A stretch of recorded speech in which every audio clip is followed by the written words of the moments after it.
Assalamualaikum warahmatullahi wabarakatuh. Jangan lupa tonton terus Hi Guys Official, subscribe, like, share, and comment. Berkah selalu. Assalamualaikum warahmatullahi wabarakatuh. Hi Guys Official, mantap. Bismillahirrahmanirrahim. Assalamualaikum warahmatullahi wabarakatuh.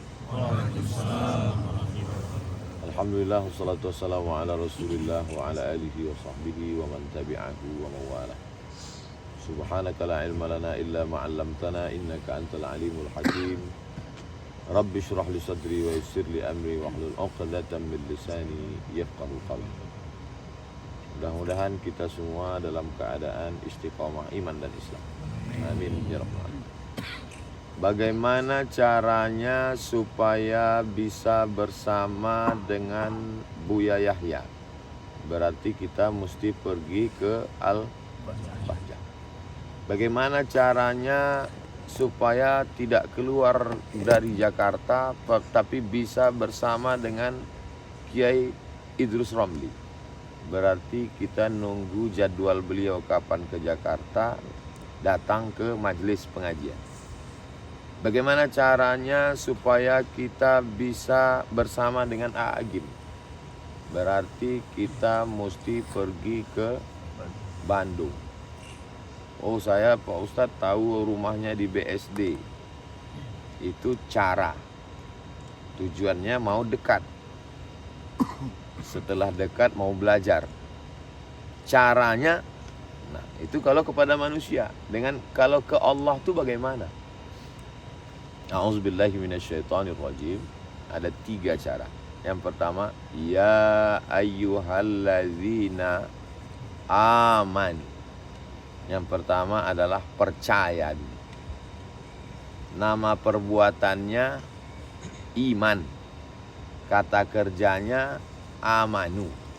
Orangnya mukmin.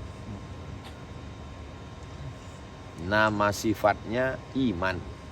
Nama pekerjaannya amanu. Orangnya mukmin. Ya ayyuhalladzina aman. Wahai orang yang beriman.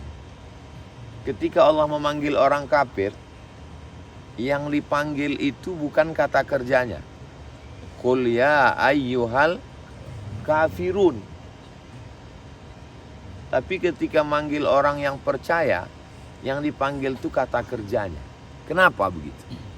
Karena kalau yang disebut itu kata kerjanya mengandung makna berkesinambungan terus-menerus, tidak berhenti. Continuity, kontinuitas. Ya ayyuhallazina amanu. Jadi kalau mau dekat dengan Allah, bersama dengan Allah, yang pertama syaratnya adalah aman. Makanya kata ulama akidah, awwaluddin ma'rifatullah. Yang pertama sekali dalam agama ini adalah mengenal Allah. Maka disusunlah secara sistematis dalam akidah Asy'ariyah. Wujud, qidam, baqa, mukhalafatul hawadisi, qiyamuhu binafsihi, wadaniyah, qudrat, iradat, ilmun, ayat, sama, basar, kalam. Kalau ada orang nggak mau belajar ilmu ini, saya nggak mau ikut ngaji sifat 20. Saya mau langsung ke Quran dan Sunnah. Itu sama artinya waktu gurunya ngajarin dia, sholat itu rukunnya ada 13. Yang ini wajib, yang ini sunat, yang ini sunat muakkad. Ini awalnya dari niat. Niatnya menurut mazhab Syafi'i di dalam takbir. Hanafi, Maliki, Hambali sebelum takbir. Pertama iftitah. Lalu dia ngomong, saya nggak mau belajar sama kamu, saya langsung kembali ke Quran dan Sunnah. Belajar melalui ulama itu lebih sistematis, lebih mudah. Itu tujuannya. Jadi saya kalau mau belajar sholat, ya belajar fikih. Kalau mau belajar iman, ya belajar akidah. Ikutin ulama yang udah nyusun, simple, mudah. Daripada kita kembali ke Quran dan Sunnah itu benar 1000%. Tapi itu dilakukan oleh para ulama. Karena kita nggak punya ilmunya. Apa tahu kita sebab nuzulnya? Apa kita tahu ini korelasi satu ayat dengan ayat yang lain? Apa kita tahu ayat ini ternyata ada nasikh mansukhnya? Apa kita tahu bahwa hadis ini ada asbabul wurudnya? Apa kita tahu ijma tentang ini? Kan nggak ngerti kita. Maka yang paling enak itu adalah ikut ulama. Alul ulama warasatul anbiya. Berapa lama Nabi menanamkan ya ayyuhalladzina amanu itu? 13 tahun. Setelah ya ayyuhalladzina amanu di kota Makkah Al-Mukarramah, ujung pas mau hijrah, barulah turun kewajiban sholat dengan subhanalladzi asra bi'abdihi lailan minal masjidil haram ilal masjidil aqsa. Isra Mi'raj. Sholat. Zakat nggak ada di Makkah zakat. Zakat itu nanti di Madinah. Puasa, ya ayyuhalladzina amanu kutiba alaikumusiyam, nanti di Madinah. Haji malah belakangan. Diwajibkan tahun ke-6, dilaksanakan tahun ke-10 atau tahun ke-11. Setelah itu baru Nabi Muhammad SAW meninggal. Syahadat yang paling utama, asyhadu an la ilaha illallah wa asyhadu anna Muhammadan Rasulullah. Jadi syarat yang pertama, kalau mau dekat dengan Allah, didekati Allah, dibersamai Allah, merasa bersama dengan Allah, syarat yang pertama adalah ya ayyuhalladzina amanu. Setelah lewat proses amanu, ya ayyuhalladzina amanu sta'inu bis sabri. Yang nomor 2, sabar. Sad ba ra, sabri. Sabri nama tanaman. Nama tanaman, kulitnya berduri-duri, isinya di dalam ada mengandung air. Kalau dia tumbuh di gurun pasir, apakah itu? Kaktus. Kaktus itu bahasa Arabnya sabar. Kenapa sabar itu disebut dengan kaktus? Dilihat tidak menarik, dicium hidung bengkak. Kalau haus, dipatahkan di gurun pasir, haus, nggak ada air, patahkan itu batang kaktus, diperas. Enak airnya, pahit. Itulah sabar. Kenapa sabar? Karena pahit. Kenapa sabar? Karena berduri. Kenapa sabar? Karena nggak enak. Itulah asli kata sabar. Sabar itu selalu kaitannya dengan kalau ninggal sabar, kalau sakit sabar, kalau bangkrut sabar, kalau capek sabar. Itu sabar yang level paling bawah. Sabar kelas ekonomi. Sabar yang di atas itu adalah ketika kita mampu melawan kantuk. Dingin, enak, di bawah selimut, ngantuk, berat, sampai hotel tadi malam jam 12. Lalu kemudian kita mau bangun, bangkit, itu disebut dengan sabar. Karena beratnya itu disebut dengan sabar. Nyari uang, lelah, berdarah-darah, berkeringat. Setelah uangnya dapat, dibelikan ke tanah, bangun masjid, lalu kemudian diwakafkan. Itu namanya bodoh. Tanah strategis 1 meter 10 juta. Setelah masjid dibangun, diserahkan untuk wakaf lillahi ta'ala. Kata orang yang tidak amanu, bodoh. Kan bisa investasi. Tapi kata orang yang berilmu dan beramal beriman, namanya sabar. Itu namanya sabar. Anak muda, ganteng, terkenal, artis, disukai orang, lalu kemudian memanfaatkan popularitasnya untuk dakwah. Itu namanya, kata teman-temannya juga, bodoh. Lagi mampu buat dosa, buat aja sebanyak-banyaknya. Nanti udah tua baru taubat. Tapi itu disebut dengan sabar. Sabar yang paling tinggi. Sabar level VVIP. Anak muda, ganteng, punya uang, terkenal, kaya raya, digandrungi banyak perempuan muda cakep-cakep, cantik-cantik. Mereka mengajak perbuatan maksiat dan dia berkata, "Inni akhafullah, aku takut kepada Allah." Orang ini disebut dengan orang yang sabar. Tapi teman-temannya bilang, "Kamu lugu. Kesempatan tidak datang 2 kali. Sekali muda, buatlah sesukanya." Ini disebut dengan sabar. Antara meninggalkan perbuatan maksiat. Meninggalkan maksiat itu tadi sabar. Melakukan taat, sabar. Bisa puasa, sabar. Bisa zakat, sabar. Mampu wakaf, sabar. Banyak zikir, sabar. Dingin-dingin naik ke atas padahal bisa sholat di kamar. Itu sabar apa bodoh? Sabar. Melakukan ketaatan dengan meninggalkan maksiat. Mana yang lebih utama? Kata Imam Ibnu Athaillah As-Sakandari yang menulis Hikam, lebih utama meninggalkan maksiat daripada melakukan ketaatan. Karena melakukan ketaatan semua orang bisa. Sholat duha, anak kecil bisa. Baca Quran, ibu-ibu bisa. Berzikir, semua manusia bisa. Subhanallah, walhamdulillah, wala ilaha illallah, wallahu akbar. Tapi meninggalkan maksiat, tidak semua orang bisa. Saya bisa meninggalkan maksiat, Pak Ustadz, karena belum dapat kesempatan. Itulah dalamnya pengamatan Imam Ibnu Athaillah As-Sakandari. Meninggalkan maksiat lebih utama daripada melakukan ketaatan. Itu bukan ucapan orang yang biasa-biasa saja. Itu dari ilham dan pengalaman yang luar biasa, perenungan dalam hidup. Ustadz Somad, kami pernah datang ke kepala dinas. Kepala dinas ini kami tahu anaknya sedang kuliah di Australia, perlu duit dolar banyak. Kami ingin menang tender, lalu kami bawa duit 1 koper. Pak, nih, mudah-mudahan tujuannya supaya nanti waktu ada dapat proyek kami yang menang. Apa kata dia? Bawa uangmu ini pulang, saya tidak mau kasih anak-anak istri saya makan haram.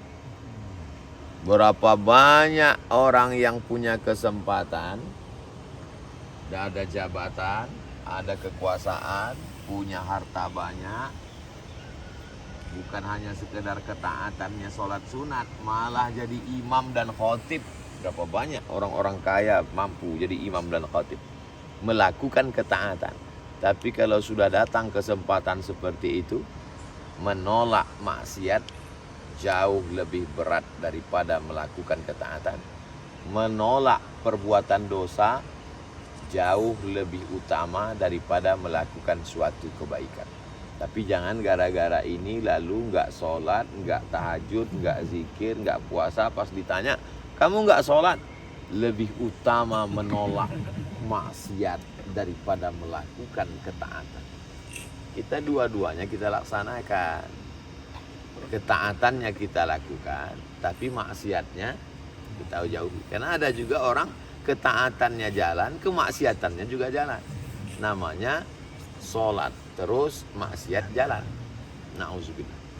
Kira-kira yang disampaikan Imam Ibnu Athaillah As-Sakandari itu betul, tepat, mengena atau kurang tepat? Renungkan, pikirkan masing-masing. Jadi kalau ada orang kelihatannya amalnya nggak begitu banyak, dia bukan ulama, biasa saja, duduk-duduk nyantai-nyantai di rumah dengan anak istri, lalu kata orang, kenapa sih dia nggak ikut? Kenapa sih dia nggak banyak sholat sunat? Kenapa dia nggak zikir? Kenapa dia nggak sholawat? Mungkin amal dia itu lebih banyak dari kita. Kita rajin maulid, kita rajin zikir, kita rajin puasa sunat, kita rajin sholat tahajud, kita rajin khatam Quran, kita rajin ini.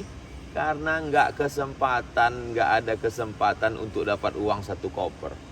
Kalau ada kesempatan lebih ganas daripada.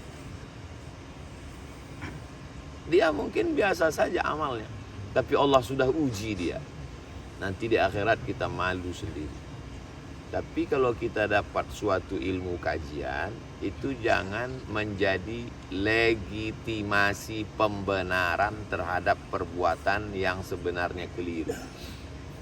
Sebetulnya kita malas melakukan ketaatan, tapi karena kita orangnya mau ngeles, akhirnya kalimat itu kita jadikan landasan. Nah, ini tidak benar. Ya ayyuhalladzina amanu ista'inu bis sabri. Baru yang ketiga, wassalah. Orang selalu mengatakan sholat membuat orang sabar. Tapi kalau menurut ayat ini, sabar dulu baru. Yakinkan dirimu bahwa engkau ciptaan Allah, hidupmu diatur oleh Allah, rezekimu diberikan Allah, Allah tidak pernah luput memandangmu, Allah dekat denganmu. Idza sa'alaka ibadi anni fa inni qarib. Allah selalu mengawasimu, la ta'khudhuhu sinatun wala naum. Garis takdir hidupmu sudah dituliskan Allah 550.000 tahun sebelum dia menciptakan langit dan bumi. Nun wal qalami wa ma yasturun. Setelah tertanam itu di dalam hati namanya iman. Lalu setelah dia tertanam engkau menjadi kuat namanya sabar. Setelah engkau sabar barulah engkau angkat tanganmu. Allah.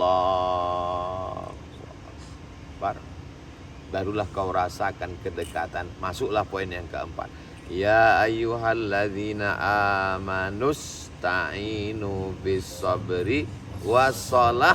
Buahnya nomor 4. Innallaha ma'as kebersamaan dengan Allah. Ustaz Somad kemarin setelah ngaji di atas langit, dekat sekali dengan langit, di rooftop kita subuh itu, kok belum tertanam juga ya dalam hati. Oke.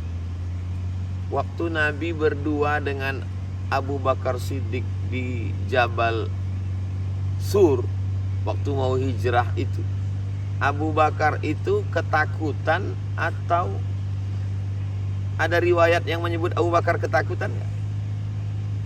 Diabadikan dalam Quran. Izhuma fil ghari, ketika mereka berdua di dalam gua, idh yaqulu li sahibihi, dia berkata kepada sahabatnya Abu Bakar, la tahzan, jangan takut, innallaha ma'ana, Allah bersama kita. Itu diucapkan Nabi bersama Abu Bakar setelah Abu Bakar jalan sama Nabi 13 tahun. Jadi kalau kita baru ngaji beberapa hari, kok belum ya Pak Ustadz? Ya Abu Bakar aja begitu prosesnya, apalagi Abu Lahab. Ya ayyuhalladzina amanusta'inu bis sabri wassalah. Iman, sabar, sholat. Iman, sabar, sholat. Tapi jangan nanti proses ini lalu kemudian dipotong. Saya nggak mau. Ini sejalan. Kamu nggak sholat, saya lagi penekanan yang dua ini aja dulu. Saya dalam proses ini. Kata Ustaz Somad, ini ibarat seperti memasak, dia nggak boleh sekaligus. Saya sedang penguatan iman dan sabar dulu. Nanti setelah kuat baru saya sholat. Nggak bisa. Ya sekali jalan. Imannya ngaji wujud qidam baqa dengan siapa, ngaji tauhid, akidah Tahawiyah, akidah Nasafiyah, akidah semua Ahlus Sunnah wal Jamaah. Setelah itu ngaji Aqidatul Awam, syarahnya Jala'ul Afham, Al-Husunul Hamidiyah, ada Suqi ala Ummil Barahid. Itu penguatan iman. Lalu kemudian bisabri, ngaji Ihya Ulumuddin, itu sabar itu.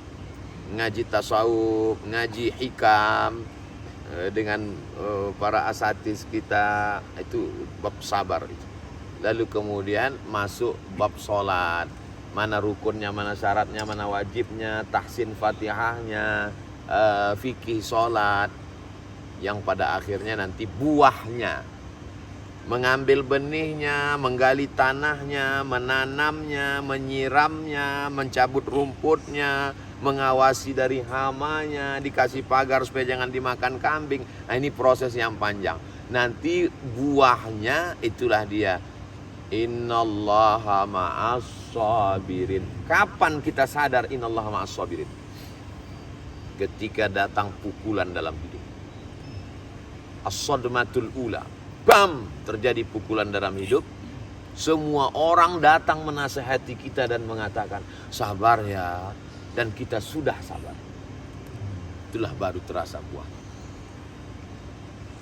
Jadi rumah yang paling unik, yang paling cantik, yang paling indah adalah Baitul Ankabut. Rumah Spiderman. Coba ambil kamera, cari sarang laba-laba. Cantik sekali. Kapan baru teruji mana rumah yang kuat, mana rumah yang rapuh? Ketika datang angin kencang. Makanya inna awhanal buyuti la baitul ankabut. Rumah yang paling rapuh adalah rumah laba-laba, sarang laba-laba. Kita tidak disuruh begitu. Membuatnya ribet, jelimet, sulit. Tapi ternyata setelah itu jadi hanya diembus angin saja hancur. Kita mau rumah yang kokoh. Innallaha yuhibbul ladzina yuqatiluna fi sabilihi saffan ka'annahu bunyanun marsus. Ini tiang, ini pondasi, ini atap. Tiang, pondasi, atap saling menguatkan sehingga dinding, sehingga kubah bisa tegak utuh. Bunyanun marsus, seperti bangunan yang kokoh, bukan seperti bangunan laba-laba. Yang tiga ini ikhtiar. Iman, ikhtiar. Sabar, ikhtiar. Salat, ikhtiar. Yang innallaha ma'as sabirin, Allah menurunkan. Kau lakukan yang tiga, aku bersama. Aku yang akan mendatangi. Jadi kalau kita masih belum merasakan kebersamaan, belum kuat, itu berarti yang tiganya belum sempurna. Kenapa Allah nggak nguatkan saya? Kenapa Allah saya nggak merasa? Kenapa Tuhan itu nggak ada? Kenapa? Jangan marah-marah, nanti cepat tua. Karena yang tiga itu belum lengkap. Mudah-mudahan apa yang kita lakukan ini dalam rangka proses penguatan yang tiga ini. Saya sampai hari ini masih tetap mengaji tauhid. Saya sampai hari ini masih tetap mengaji sabar. Dan sampai hari ini saya tetap mengaji sholat. Karena saya ingin dapat hadiah dari Allah. Innallaha ma'as sabirin. Ketika terjadi sesuatu yang tidak diharapkan, hati bisa sabar, bisa ridho. Mulut tidak sumpah serapah, hati bisa tenang menerimanya. Mulut berkata, ya Allah. Itulah innallaha ma'as sabirin. Tapi innallaha ma'as sabirin yang paling kita inginkan adalah nanti saat malaikat maut mencabut nyawa dan yang keluar dari mulut kita adalah la ilaha illallah. Innal ladzina qalu rabbuna Allah tsumma istaqamu tatanazzalu alaihimul malaikah alla takhafu wa la tahzanu wa abshiru bil jannati allati kuntum tu'adun. Hadiah dari Allah. Diturunkan Allah Subhanahu wa taala malaikat. Setelah dia sebutkan fondasi dasarnya, iman, sabar, salat. Kalau kamu lakukan yang tiga ini, nanti aku bersama kamu. Kalau Allah sudah berjanji aku bersama kamu, innaka la tukhliful. Barulah masuk ayat berikutnya. Wala taqulu liman yuqtalu fi sabilillahi amwat bal ahya'u walakin la tash'urun. Isi ayat itu dua. Keluarga yang menghadapi kematian dan orang yang mati syahid. Dua-duanya kalau bersama dengan Allah sabar. Dua-duanya kalau bersama dengan Allah, dibersamai Allah, dikuatkan Allah hatinya, kuat. Baru setelah itu masuk ayat berikutnya yang lebih dahsyat lagi. walanabluwannakum bisyai'im minal khawf wal ju' wa naqsim minal amwal wal anfus wath thamarat. 5. Wabasyiris sabirin. Kenapa wabasyiris sabirin? Karena innallaha ma'as. Begitu indah susunan Al-Quran itu. Tapi kadang melihat susunannya yang indah tak sama dengan mengalaminya. Kita seperti melihat gunung yang cantik dan indah dengan awan matahari akan segera terbit, tanaman menghijau dengan rumah. Tapi begitu didekati tidak seindah itu. Tapi kalau sudah Allah membersamai, semua menjadi indah. Mudah-mudahan segala gerak langkah kita selalu dibersamai Allah Subhanahu wa taala.